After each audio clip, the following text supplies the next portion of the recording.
যেটা আমাদের বাংলাদেশে এবার 20 মার্চ শুক্রবার ঘটবে। আগামী শুক্রবার এই ঘটনা ঘটবে।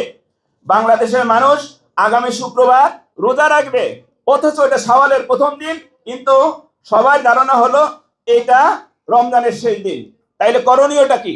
তাদের এই দখলীয় সত্য, পিছন থেকে চলে আসা গলত মাসহুর, মানে ভুল কিন্তু সামাজিকভাবে এস্টাবলিশ, এইটাকে, এই দখলীয় সত্যটাকে চালু রাখার জন্য, জারি রাখার জন্য ওনরা খুব ফুলিয়ে ফাঁপিয়ে হাদিসে কোরাইব নামে একটি বর্ণনাকে, একটি আলোচনাকে সামনে নিয়ে আসেন এবং এটাকে খুব হাইলাইট করেন।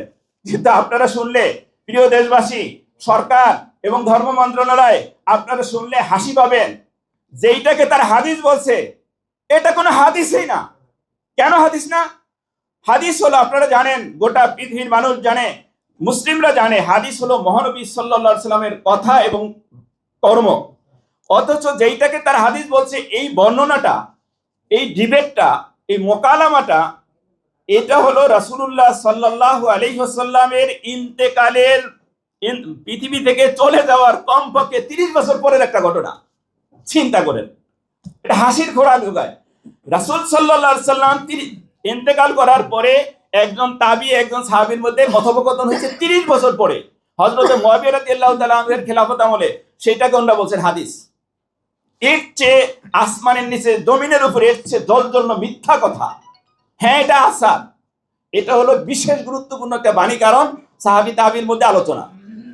তো এই জন্য এই হাদিসকে আজকে ওনরা ফুলিয়ে ফাঁপিয়ে বলছে, কিন্তু এই 1300 বছরের সেই সিরিয়া, সেই মদিনার এই শত শত আলেম, সাহাবী, তাবিন, তাবে তাবিন, আইম্মায়ে মুজতাহিদিন, সমস্ত উলামায়ে কেরাম কেউ এই হাদিসকে দলিল হিসেবে গ্রহণ করে নাই।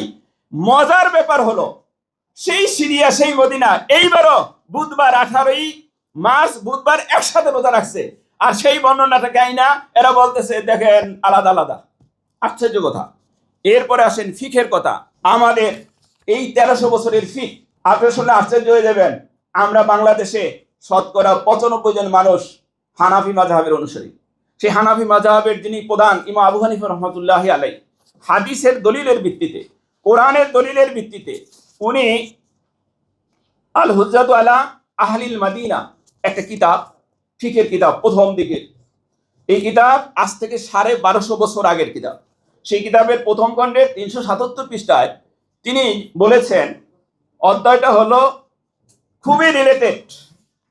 অধ্যায়টা হলো যে যেই ব্যক্তি রোজা রাখলো শাওয়ালের প্রথম দিকে, কিন্তু তার ধারণা হলো এটা রমজানের শেষ দিন, যেটা আমাদের বাংলাদেশে এবার 20 মার্চ শুক্রবার ঘটবে। আগামী শুক্রবার এই ঘটনা ঘটবে। বাংলাদেশের মানুষ আগামী শুক্রবার রোজা রাখবে, অথচ এটা শাওয়ালের প্রথম দিন, কিন্তু সবার ধারণা হলো এটা রমজানের শেষ দিন। তাইলে করণীয়টা কি? করণীয়টা হলো, আমি বাংলাটা পড়ছি, এখানে দেওয়া আছে, ব্যাপারে আপনারা পাবেন।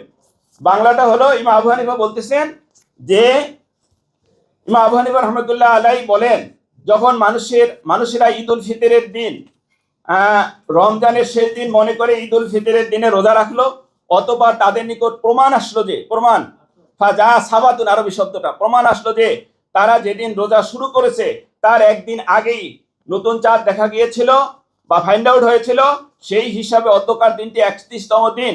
তাহলে অবশ্যই ঈদ উল ফিতরের দিন রোজা পালনকারীরা তাদের নিকট যেই মুহূর্তে প্রমাণ আসবে, সঙ্গে সঙ্গে তাদের ওই দিনের রোজা ভেঙে ফেলবে। যদি সংবাদ দ্বিপ্রহরের পূর্বে আসে তাহলে রোজাও ভাঙবে এবং ওই দিনই নামাজ পড়বে।